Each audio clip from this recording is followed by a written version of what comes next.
My name is Warren Neff, and my work seeks to understand how high school students can get exposed to exploration geophysics or just geoscience in general. Hello, my name is Andrew Gary, and welcome to Seismic Sound-Off In-Depth Conversations in Applied Geophysics. In this episode, I have a conversation with Warren Neff and Luke Gallery. Warren is a science, technology, engineering, and math teacher in Bartlesville, Oklahoma, where Luke is a high school senior. Luke and Warren published a paper titled Past Geophysics Science Fair Projects Inspire New Ideas in a High School STEM Setting in the March 2022 The Leading Edge. Warren discusses how to incorporate geophysics into STEM programs, how to recruit mentors for students, and why shooting rockets in hallways is the best way to teach quadratics. Luke shares how he went from never hearing of geophysics to publishing papers and considering it for his major. Additionally, Warren highlights why keeping it real is the best way to teach students any subject. Visit seg.org/podcast to find the links to Luke's paper and the other two papers published in TLE for this program. Also, stay through the end of this episode to learn how in under 5 seconds you can show your appreciation for this free podcast. And now, my conversation with Warren and Luke. This is a new topic for the podcast, and I'm particularly excited to talk about this. And Warren, let's get started with what led to the inspiration behind this STEM program in your high school that you started in Bartlesville, Oklahoma. Well, that's actually fairly easy to talk about. You see, here in Bartlesville, we have the Phillips Research Center and many Phillips employees and retirees in the Bartlesville area.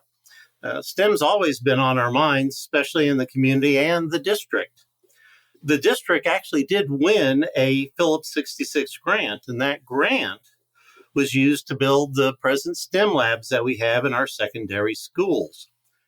What's really exciting about it is that both the local Phillips 66 office and the districts worked together to design and make them the greatest facility you could have. And that's something I truly appreciate. In addition to this grant, Chevron Phillips, ConocoPhillips, and the Phillips 66 have given funds to support the STEM programs in both our elementary schools as well as the secondary schools. They've supported the STEM areas such as Science Fair, our local Science Fair, Energy Days, that's for fifth graders, the secondary STEM labs, and they are supporting or have supported our elementary schools with STEM programs and projects. And one thing I don't want to forget to mention is that we are a PLW or Project Lead the Way school, and that the curriculum that's present there goes all the way from kindergarten to 12th grade. Now, there the support, or a lot of support, comes from the Carl Perkins Fund. But the folks here in the district and the community are very supportive. Well, we're going to pick back up on that science fair aspect because that's an important part of what we're talking about today. But, STEM is not necessarily geophysics. That's not the first thing that would probably come to mind for a lot of people. So, Warren, how did you go about and how do you go about incorporating this geophysics-related information into this program? Actually, for me, that was the easiest part of all. The M in STEM stands for math, and I was a math teacher at the high school. And I actually wrote the curriculum for the Advanced Math Application STEM program. So being able to incorporate things like potential fields, seismic reflection and refraction, well logging, arrays, having those life applications in math became very simple for me. Now, the one thing I did need to do is write some software to help tie the math concepts with the advanced math concepts.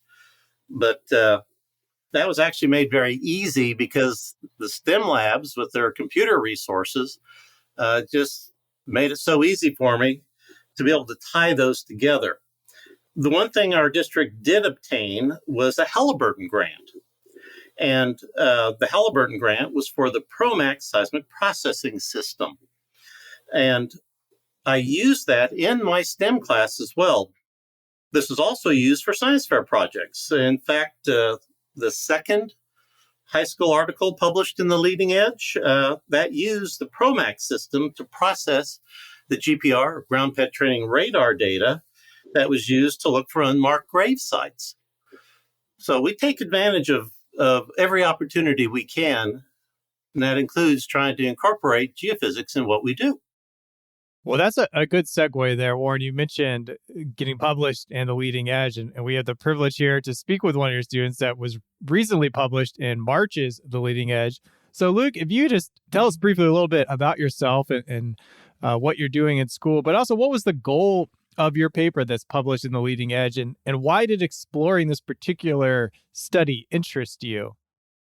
My name is Luke Gallery. I'm a senior at Bartlesville High School, and I'm in all AP classes. And the goal of the paper was to find even fold, and that was accomplished. Thank the Lord. And this interested me. I'd really never heard about geophysics. I've always heard about geology, things like that. And I wrote this paper when I was a junior. And so I was taking physics my senior year, so the next year for me. And I'd never heard anything about geophysics. I had no idea it was really a field of study. So Mr. Neff has been my math tutor for a while. And he pitched the idea to me, hey, come work on this project. It'll be fun, I promise. And he introduced me to geophysics, and I think that's what I'm going to major in. Well, that's pretty exciting, kind of a win there for the program.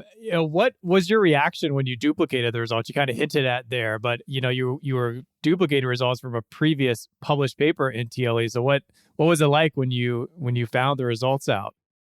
Mostly it was relief because I'm glad I did everything right. But I'm glad that we were able to prove that it was able to work, obviously.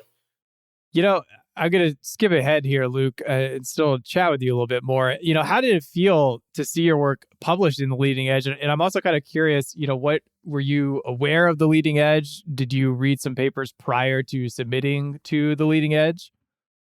On the second part of your question, I read, obviously, the Dunges paper, and that kind of made sense. But no, I'd never really heard of The Leading Edge or kind of this side of the scientific community at all. I mean, I've never been exposed to it. It's really amazing that you're getting your start so early in this field. And Warren, one of the things that the article stated was that without the outside mentors, this paper may not have been published, especially due to these advanced mathematical demands for a student. How did you come about recruiting these outside mentors and experts? That was actually very easy. You see, I worked as a geophysicist for Phillips Petroleum for almost 23 years. And a lot of my former geoscience colleagues retired here in Bartlesville. And I would see them at the retiree luncheons, that sort of thing. The thing that people don't understand is a lot of these folks are very happy to volunteer their time and expertise to help students. Of the counted it up the other day, of the 18 science fair projects that are locally geoscience based to date, all had a local mentor. Now, I wish I could say I was all the mentors, but I wasn't. We had mentors from everything from my boss to my brothers as a mentor.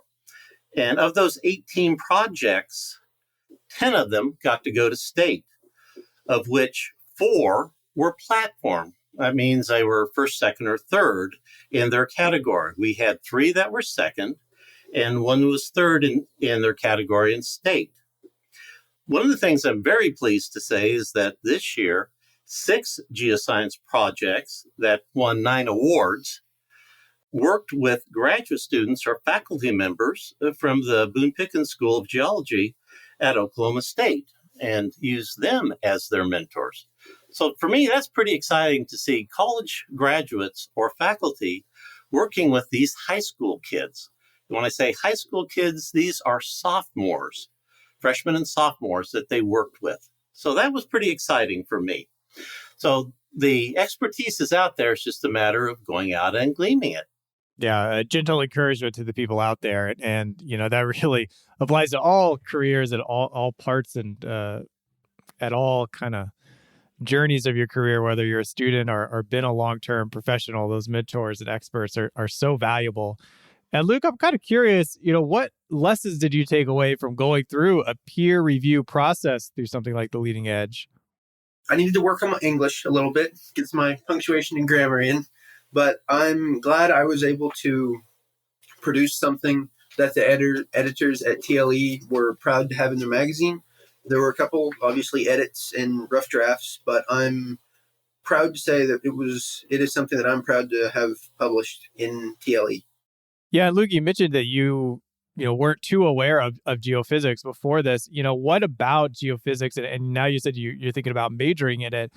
What about geophysics particularly interests you, especially as a possible career path now? That's a good question. I like geophysics. Physics is not my strongest subject in school at the moment, but it is something I enjoy learning about and figuring out. That's a lot of it. Logic. It makes sense, and everything that I've learned in the classroom can have a real world application so far anyway. But it's something that I feel like I could use every day. Yeah, I like that a lot. I have to admit, I lasted 1 week in high school physics my senior year before I moved to a different class, but keep up with it. I'm sure you'll catch on to this.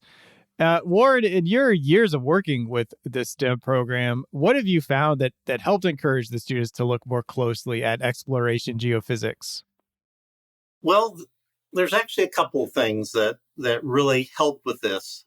The first is the local district science fair. This is a great venue for them to get involved. Most honor science students enter the local science fair. The second is using a mentor for the science fair project is the best encouragement that they can get. Many students are looking for science fair projects to work on. You're looking at freshmen and sophomores. And exploration geophysics, that's a topic that they really don't know a lot about. But when you talk about it, describe it, it does kind of pique their curiosity when they hear about it. And the best part of it is when a student can work with a mentor, that's someone who's an expert in that area of exploration geophysics, it builds a really strong bond between the student and the mentor, but it also provides that path for a potential exploration geophysicist. I like the way you said that there.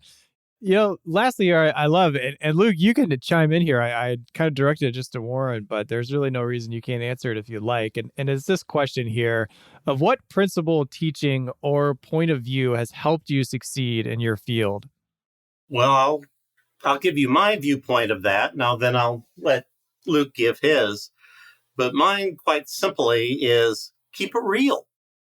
This is something I've discovered many years ago when I started teaching.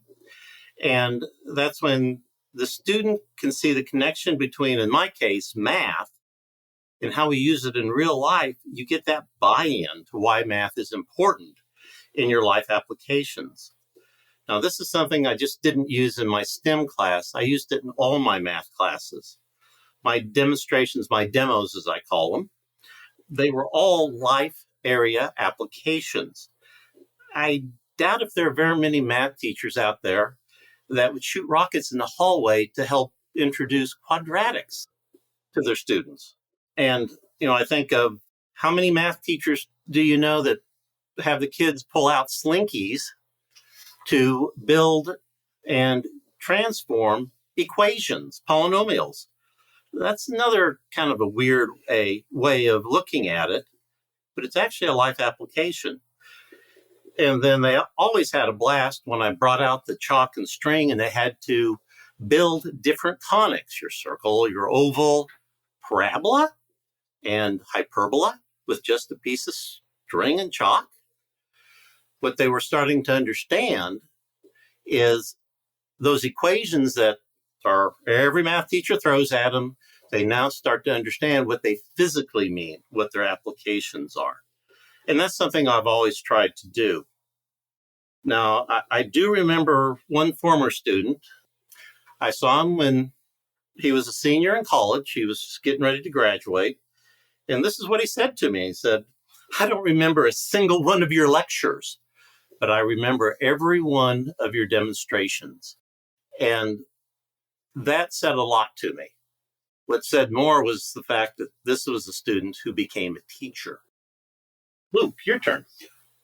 I don't think there has been anything that has helped me succeed, but really more of the mindset, or not really mindset, application of the problems, because a lot of what I've been taught doesn't mean anything to me at the moment, but when we begin to apply it, like we've just begun to apply things in calculus towards real world problems, that makes it a lot easier to understand and use, really. Yeah, I've heard that. I speak to people about the Geoscientists Without Borders projects, and the students really resonate with those projects because they see the real world applications for what they're doing. And I think that's always important to keep kind of one toe in as you're learning something and working on it. Well, Lauren and Luke, I appreciate your time today. We'll link to all of the papers that have been written through this program. Maybe it will inspire a listener to reach out to their local STEM program at their high school and see if they can help and get connected. And thank you for sharing your knowledge and continue to work and help students to the next generation become possibly geophysicists. That's our goal. SEG produces Seismic Sound Off to benefit its members, the scientific community, and inform the public on the value of geophysics. To show your support for this show, please leave a 5-star review on Apple Podcasts and Spotify. Simply go to Seismic Sound Off on Apple Podcasts and Spotify on your phone.